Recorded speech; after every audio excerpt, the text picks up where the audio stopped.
통계나 수치를 얼마나 신뢰해야 될지 모르지만 오늘 또 발렌타인데이이기도 한데 참 슬픈 예가 있습니다. 교회와 세상이 다르지 않다는 예로 많이 이렇게 회자되는 그런 통계죠. 그리스도인들의 이혼율과 세상 사람들의 이혼율이 비슷하다 이야기를 합니다. 그런데 실제 그 사역의 현장에서 느끼기에는 그 정도는 아닌데 싶습니다. 교회 안에서 이혼하시는 분들이 별로 없는 것 같고 또 그런 문제로 상담을 요청하거나 하는 분도 굉장히 드뭅니다. 그런 점에서는 이게 잘못된 수치 아닌가, 통계 아닌가 싶지만 실제 자세히 들여다보면 가정에 있는 문제가 있는 분들은 교회를 먼저 떠나시는 경우들이 참 많더라고요. 그래서 이것이 잘 드러나지 않을 뿐이지 실제로 우리 주변에 또 교회 안에서도 이런 이혼의 문제가 굉장히 많다는 것을 부인할 수 없을 것 같습니다. 그러니까 이 통계가 안타깝지만 맞아 보입니다.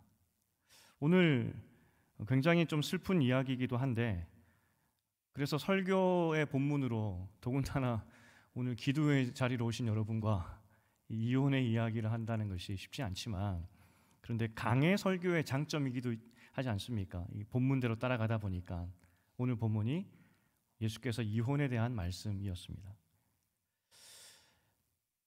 예수님께서 왜 이 시점에서 결혼 제도를 만드셨는지 그 의도를 알고 이 시대를 살아가야 되겠죠. 그래서 오늘 그 이야기를 좀 해보려고 합니다. 이 본문을 좀 이해하기 위해서는 이 이야기가 품고 있는 역사적 배경을 좀 알아야 됩니다. 결혼 문제가 나왔는데 우리는 결혼 문제구나 하지만 지금 이 시대 독자들, 특히 예수님 시대 아마 이 자리에 있었던 예수님의 말씀을 듣고 있었던 이 사람들은 뭘 생각했을 거냐면 세례 요한이 떠올랐을 겁니다. 세례 요한이 걸려들었던 올무에 예수가 걸려들었구나. 3장 6절에 보니까 바리새인들이 나가서 곧 헤롯 당과 함께 어떻게 하여 예수를 죽일까 의논하기 시작했다 이야기를 합니다. 예수님의 사역 초창기죠. 여기서 우리가 눈여겨봤던 것이 사역 초창기에 벌써 헤롯 당이라 하면은 정치 세력입니다. 정치 세력과 종교 세력, 바리새인들이 연합하여서 예수를 잡아다 죽이려고 했었습니다. 그래서 의논한 결과 세례 요한을 죽였던 그 방법을 동원한 겁니다. 그래서 이 사건을 보면서 그 당시 있었던 사람들, 예수님과 함께 지금 이 현장에 있었던 사람들은 예수가 세례 요한처럼 죽게 생겼구나, 그것을 느낄 수밖에 없었다는 겁니다. 좀 더 설명드리면 세례 요한이 예수님의 길을 준비했었던 그 세례 요한이 죽게 되죠. 예수님보다 먼저 죽습니다. 왜 죽었냐면 헤롯 왕 그 이야기 때문에 죽게 됩니다. 당시 이스라엘 지역을 다스렸던 헤롯 왕이 동생의 부인이었던 헤로디아라는 여인과 결혼을 했습니다. 동생의 부인입니다. 좀 이상하죠. 근친 같기도 하고. 그런데 이 결혼에 대해서 세례 요한이 동생의 아내를 취하다니 이것은 죄입니다 라고 공개적으로 발언을 하게 됩니다. 헤롯이 굉장히 기분 나빴습니다. 실제 이 결혼 자체가 굉장히 부적절했다는 것을 본인도 알았기 때문에 이것을 감히 지적하는 세례 요한이 굉장히 마음에 들지 않았죠. 하지만 죽일 수가 없었습니다. 왜냐하면 모든 유대인들이 세례 요한을 선지자급으로 존경했기 때문에 그를 죽이면 굉장히 정치적으로 위협을 초래를 할 수 있기 때문에 죽일 수가 없었습니다. 그런데 이 헤로디아라는 여자가 이 세례 요한을 죽이게 됩니다. 이 내용은 여러분 성경을 좀 아시는 분들은 기억날 겁니다.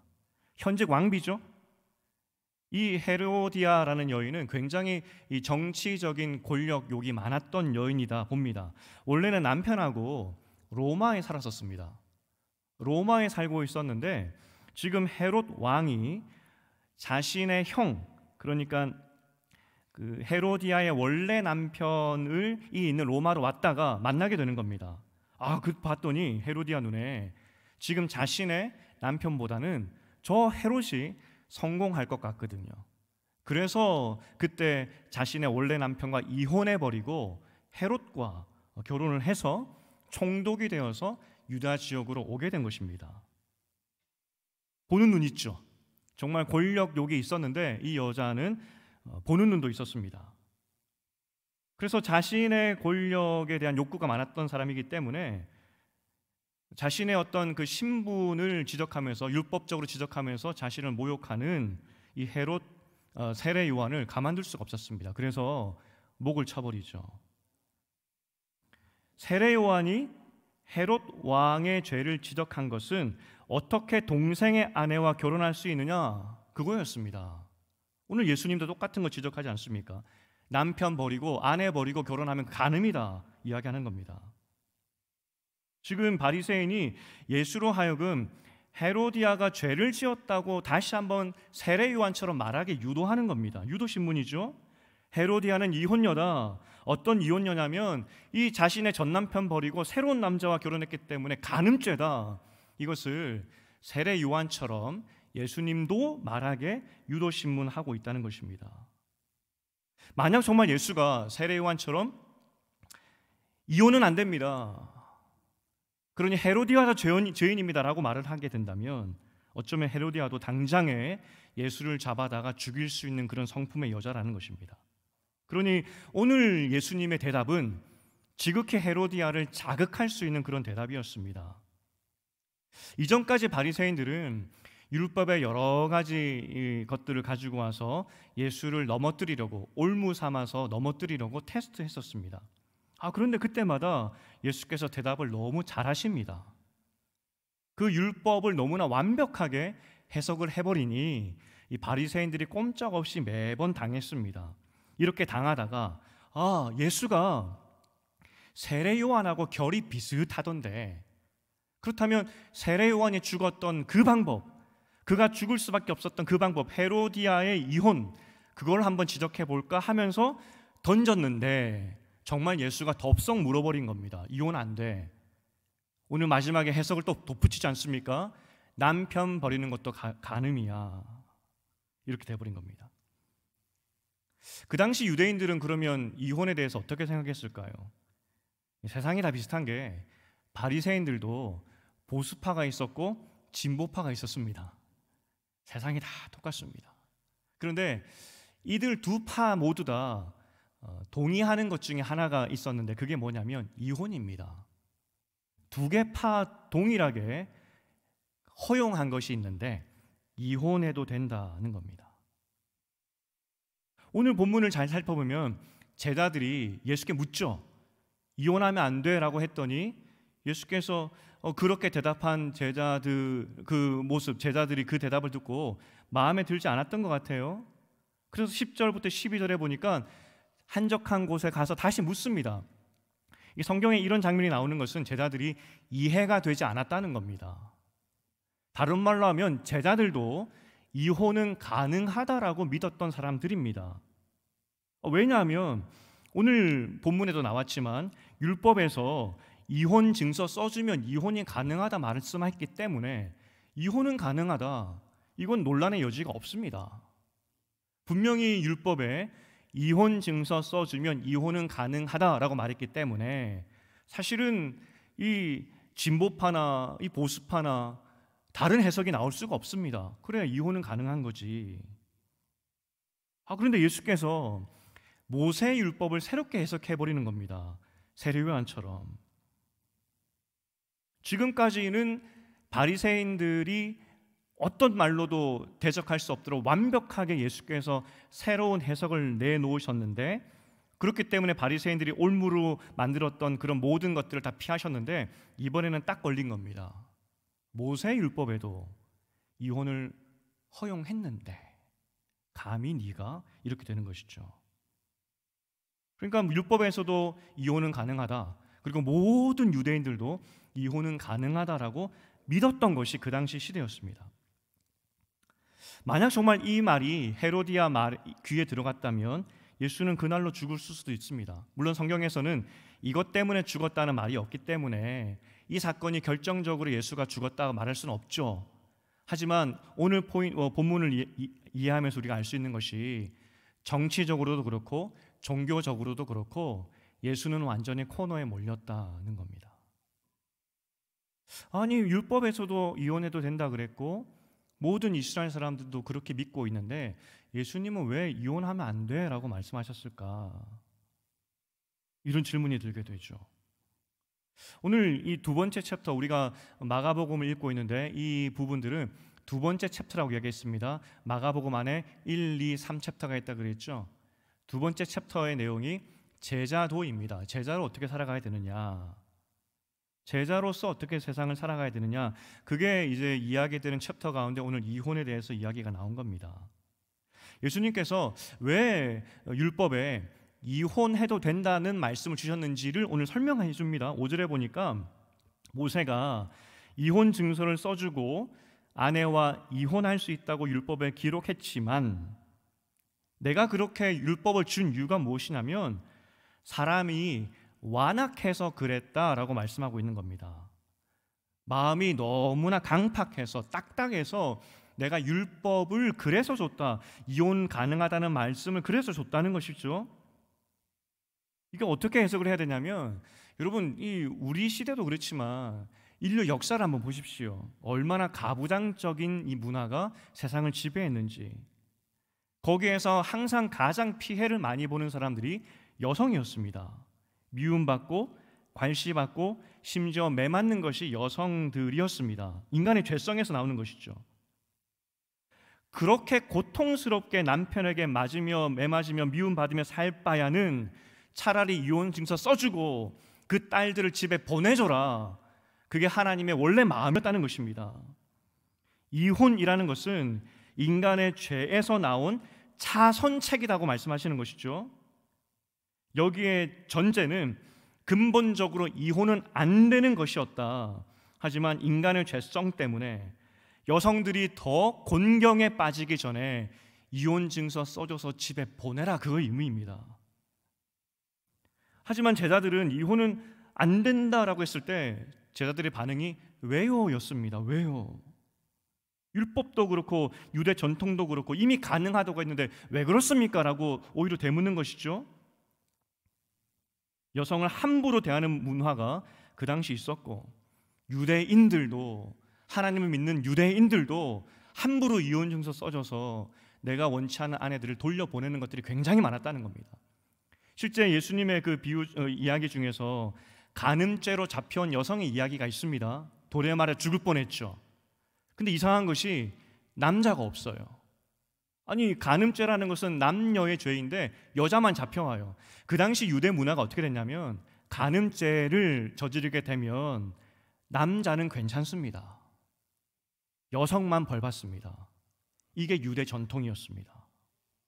아니, 이런 법이 어디 있습니까? 남자는 간음해도 되고 여성은 안 되는 것이 유대의 사회 법이었습니다. 멋대로 적용한 것이죠. 결국 피해자는 약자인 여성이었습니다. 이 약자 여성의 이 피해가 그 당시 예수님 시대 유대인들 사이에도 있었다는 것입니다. 예수님께서 말씀하십니다. 결혼의 원래 의도를 알라고 원 제작자로서 설명해 주고 있는 겁니다. 어떻게 남자가 힘이 있다고 여성을 함부로 짓밟을 수가 있느냐. 그런데 인간의 죄성 때문에 여성이 짓밟히는 것을 보고 그래서 내가 허락해 줬다고, 죽을까 봐. 짓밟을 바야 이혼 증서 써줘서 집에 보내줘라. 이게 하나님의 마음이었다는 겁니다. 슬프죠. 그러니까 굉장히 마음 아픈 제도이고 하나님 마음이라는 겁니다. 한때 유행했던 또 인기 끌었던 슈룹이라는 드라마가 있었습니다. 저도 재밌게 봤습니다. 물론 동성애적인 모습도 있어서 사회적인 논란이 되기도 했지만 조선시대를 배경으로 했던 그런 사극 비슷한 그런 내용이었습니다. 거기서 우리 조상들의 지혜의 모습이 저는 굉장히 눈에 들어왔어요. 조선시대 보면 칠거지약이라 그래서 여성이 쫓겨나는 사유, 그러니까 남편에게 소박 맞을 수 있는 그 사유가 7가지가 있습니다. 7가지 죄를 지으면 집에서 쫓겨나는 거죠. 소박 맞는다는 겁니다. 그런데 이 칠거지약 말고 삼불거라는 제도가 있다고 합니다. 거기 설명하기를 칠거지약이 칼이라고 한다면 삼불거는 그 칼을 막을 수 있는 방패 같은 것이다 라고 이야기하더라고요. 그러니까 칠거지약이 남용되지 않도록 누명을 씌우고 학대하면서 어떤 쫓아내는 남성이 굉장히 많았기 때문에 이 칠거지약이 남용되지 않도록 여성에게 방어할 수 있는 삼불거라는 것이 조선시대에 있었다는 겁니다. 이 삼불거, 그러니까 절대로 이혼당하지 않을 이유 세 가지가 있다는 거죠. 그 첫 번째가 뭐냐면 시부모상을 3년 동안 치렀을 때, 혼인 후에 부귀를 얻었을 때, 결혼하고 나서 부자가 되었을 때, 그리고 세 번째로 돌아갈 친정이 없을 때 쫓아내면 안 돼. 여러분, 조선시대에도 여성의 약자된 여성을 보호해 주려는, 왜냐하면 인간의 죄성으로는 칠거지약으로 많은 여성을 짓밟을 게 뻔하기 때문에, 그래서 삼불거라는 제도를 만들었던 것이 우리 조상의 지혜였습니다. 조금이라도 사람을 사랑하고 사람의 인권을 생각한다면 인간의 죄성이 이러하기 때문에, 함부로 남용하는 것이 권력이기 때문에 이걸 막아야 되겠다. 그래서 우리 조상들은 삼불거를 만들었다고요. 죄가 들어온 후에 분명 여성과 남성은 동등한 하나님의 자녀였지만 인간의 악한 문화 때문에 여성들은 물건으로 전락하게 됩니다. 그나마 이혼 증서가 있으니 이 여성은 이혼 후에 살아갈 수 있는 조그마한 명분이라도 가지게 되었죠. 만약 이런 법이라도 없었으면 정말 유대 사회는 여성은 세상과 똑같이 짓밟히고 짓밟혔을 것이 여성의 문화였습니다. 하나님의 또 다른 귀한 형상이 남성에 의해서 짓밟혔을 것이 여성, 그리고 유대인들의 문화였을 거라는 거죠. 그나마 힘없는 여성들을 함부로 하지 못하게 하기 위해서, 그나마 손가락질 덜 받게 하기 위해서 하나님께서 이혼 증서라는 제도를 자선책으로 만드셨다는 겁니다. 그런데 원래 결혼 제도의 의미는 이혼을 생각하고 만든 것이 아니다라고 말을 하고 있죠. 창조 의도는 둘을 하나로 만드는 것, 또 다른 창조입니다. 두 사람이 하나가 되는 놀라운 것을 하나님이 계획하여서 결혼을 만들었는데 이게 깨져버렸다고. 여러분, 하나님의 아픈 마음이 좀 느껴지십니까? 예수님께서 그래서 너희가 이 땅 가운데 살아갈 제자라면, 하나님의 진짜 제자라면, 세상 문화가 뭐라 하더라도, 율법을 근거로 자기 멋대로 해석하는 저 사람들이 뭐라 하더라도 내 원래 의도를 알라고. 남성과 여성은 귀한 존재고, 남성이 여성을 짓밟아서도 안 되고, 둘이 한 몸으로 새로운 존재로 태어나서 천국 같은 삶을 살게 하는 것이 결혼의 의미다 라고 설명해 주시는 것이죠. 우리가 10장 이후에 이제 다음에 보게 될 건데, 죄로 인해서 가장 피해받는 것이 첫 번째로 여성이었다면, 그 다음에 예수님께서 말씀하시는 것이 아이에 대해서 말씀하십니다. 죄로 인해서 사람이 힘을 가진 남성이 여인을 짓밟았다면, 이번에는 힘을 가진 어른들이 아이를 짓밟았다. 이게 죄로 가득한 세상이다 라고 말씀해 주고 있는 겁니다. 그리고 세 번째로 말씀하시는 것이 돈 문제입니다. 죄가 들어온 후에 사람이, 돈을 가진 사람이 능력자가 되어서 함부로 사람을 짓밟더라. 그러면 안 된다고. 문화가 여성을 물건 취급하는데 그러면 안 된다고. 문화가 아이들을 물건 취급하는데 소유물로 생각하여서 내 멋대로 키우고 하는 것이 세상의 문화인데 그러면 안 된다고. 문화가 돈이 많으면 모든 것을 얻은 것처럼 떵떵거리며 살면서 약자를 짓밟는 것인데 그러면 안 된다고. 그거 창조 질서 다 깬 거라고. 그렇게 살지 말라고. 제자로 살아가는 제자들에게 새로운 창조 명령을 재해석하여서 보여주고 있는 겁니다. 무너진 질서를 회복하는 것이 제자의 삶입니다. 세상이 뭐라 해도, 세상 문화가 뭐라 해도 우리는 하나님의 창조 질서, 원래 창조 질서를 지키며 살아가는 것이 제자다 말씀하고 있는 거죠. 그럼에도 불구하고 제가 아까 세상이 죄로 인하여서 무너진 것, 결혼, 그리고 아이, 돈 이렇게 말씀드렸습니다. 근데 사실 결혼 말고도 죄로 인해서 무너진 게 굉장히 많지 않습니까? 이번 시대에는, 지금 시대에는 동성애 문제가 있을 수도 있고, 또 실제 예수님의 시대에 여전히 풀지 못했던 종과 주인의 관계, 어떻게 사람이 돈으로 사람을 살 수 있습니까? 그런 문제들, 노예 제도가 되겠죠. 또 세리 제도, 아니 이 민족의 앞잡이가 되어서 하나님 백성을 저렇게 힘들게 하는 저 나쁜 편에 선 저 공무원들 어떻게 해야 됩니까? 정직하지 못한 것이 또 그 당시 사회 문화이기도 하고, 부조리한 상업 구조, 참 여러 가지 깨어진 것이 참 많았던 것이 그 시대입니다. 지금도 그렇지만. 그런데 왜 하나님께서는, 예수님께서는 결혼 문제로 이 깨어진 창조 질서를 예로 보여주셨을까? 왜 하필 결혼일까? 중요하니까 그렇겠죠. 중요하니까. 어느 시대나 가장 깨어지기 쉽고 인간의 타락 이후에 가장 고통받는 것이 가정이 되어버렸기 때문입니다. 사람이 받는 고통 중에 1, 2, 3등부터 쭉 순위를 매겨놓은 거 보면은 1, 2, 3등이 다 가정 문제입니다. 가정 문제. 동서고금막론하고 사람은 다 비슷하고, 인간이 타락한 후에 이혼뿐만 아니라 이 가정 안에서의 여러 가지 어려움들이 있기 때문에 하나님께서 말씀하십니다. 하나님의 형상을 가진 제자들이여, 창조 질서를 회복하여서 세상 문화가 아니라 창조 질서대로 살아가라. 그걸 말하고 있는 겁니다. 청년들이 청년 사역을 하다 보면은 결혼을 정말 하고 싶은데 어떻게 해야 됩니까? 라고 질문을 많이 해요. 여러분 여기 부모님들이 많이 계시니까, 또 청년들도 있긴 하지만 제가 몇 가지 팁을 좀 드리려고 합니다. 결혼 이야기가 나왔으니까. 내일 토요일에 제가 이전 교회 섬겼던 그 교회에서 40대 초반의 자매가 결혼을 하게 됩니다. 내일. 그래서 그 전에, 얼마 전에 그 자매가 결혼할 남편이 될 그 청년과 함께 인사를 왔습니다.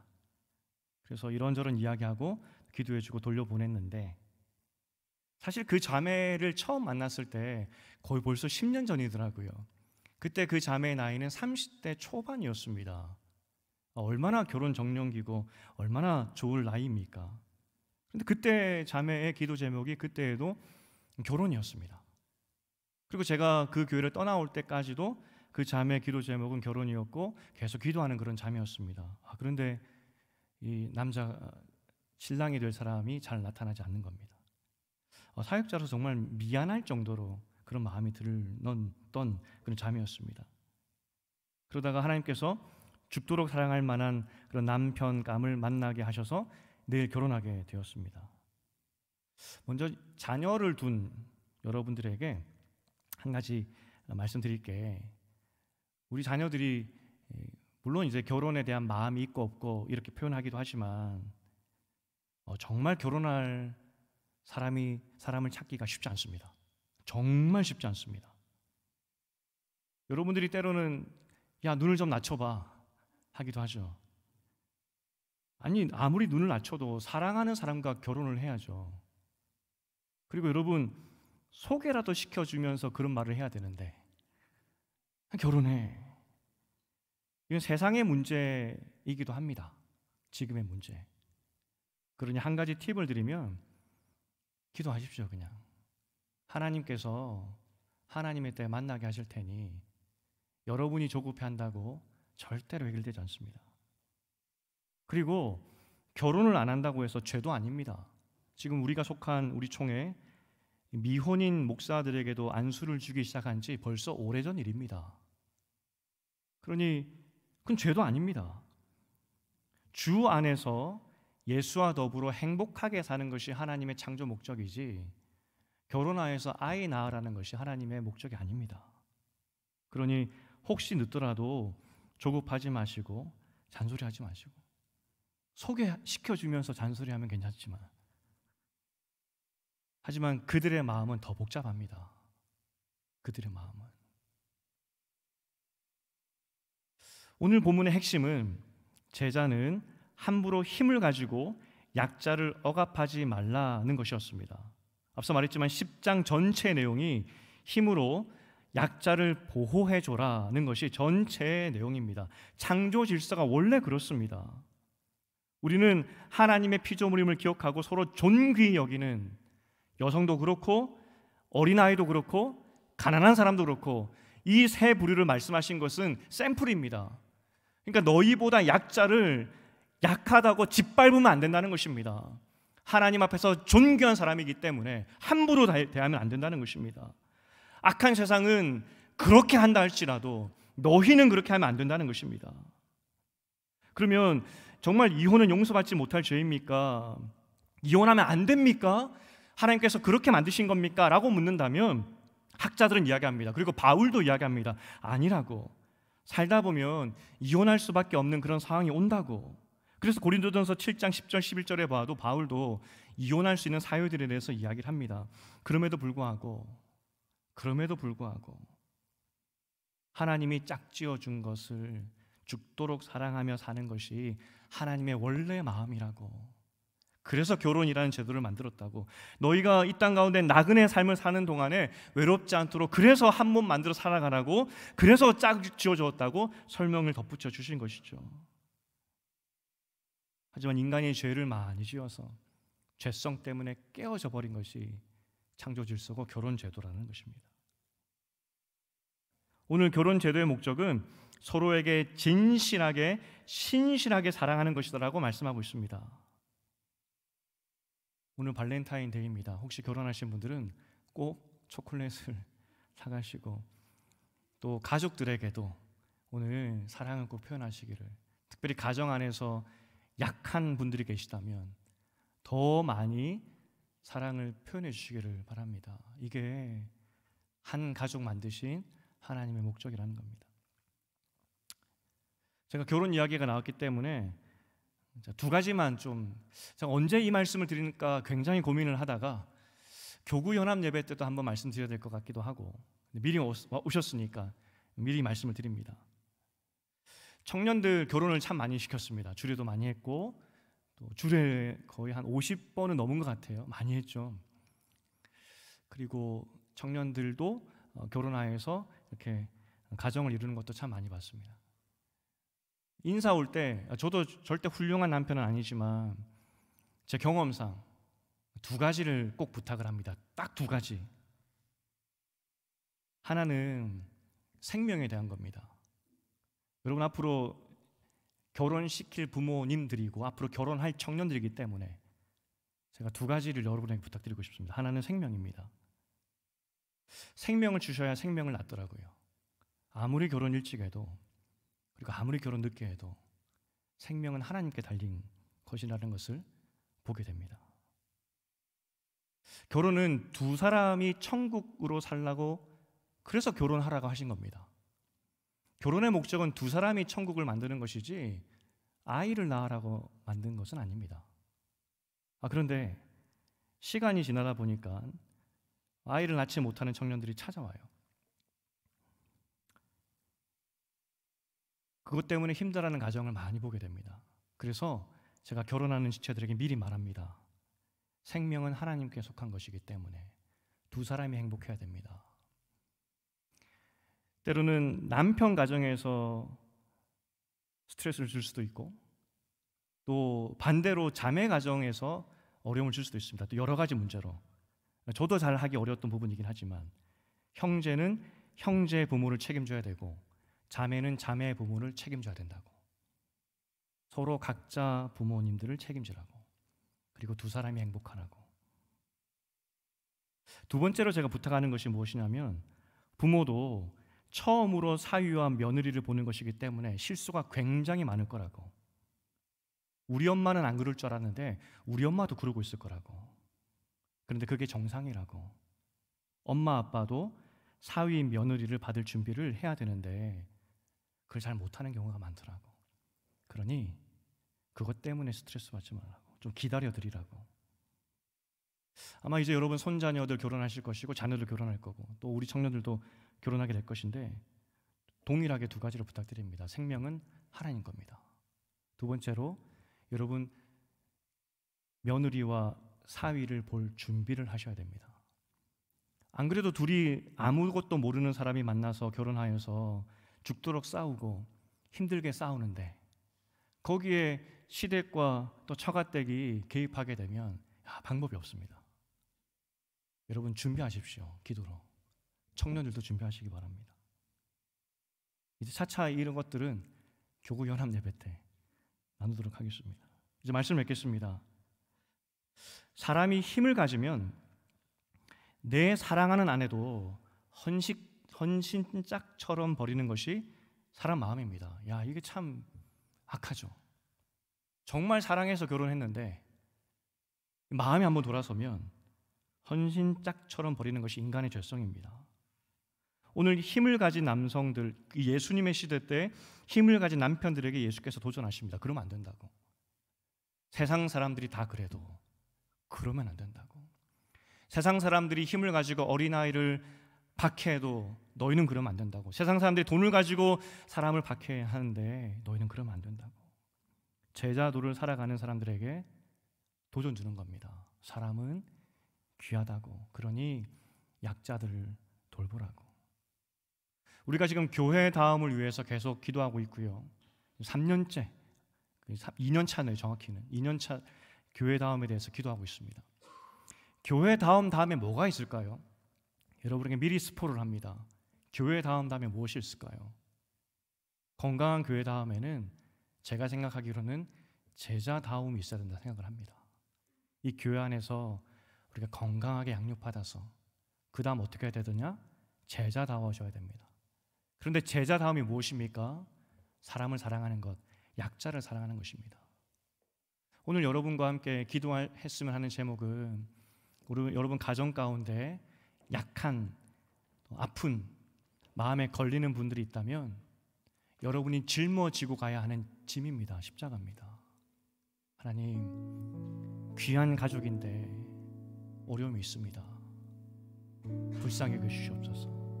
하나님의 존귀한 주의 자녀인데 이러이러한 어려움이 있습니다.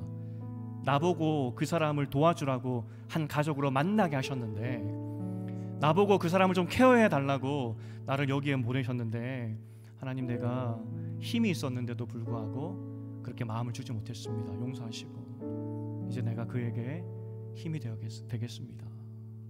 우리 가정 가운데 어려움 있는 사람들 불쌍히 여기시고, 또 우리 교회 안에도 참 어려운 분들이 있습니다. 주님, 주께서 힘이 되어 주라고 우리를 한 가족 만드셨는데 이제 이 가족 안에서, 교회 가족 안에서 내가 힘이 되겠습니다. 그래서 우리 가족이, 우리 교회 공동체가 주 안에서 건강해질 수 있도록, 모두가 존귀한 그 모습들이 회복되어서 주 안에서 함께 행복할 수 있도록 우리 가정과 교회를 축복하여 주시옵소서.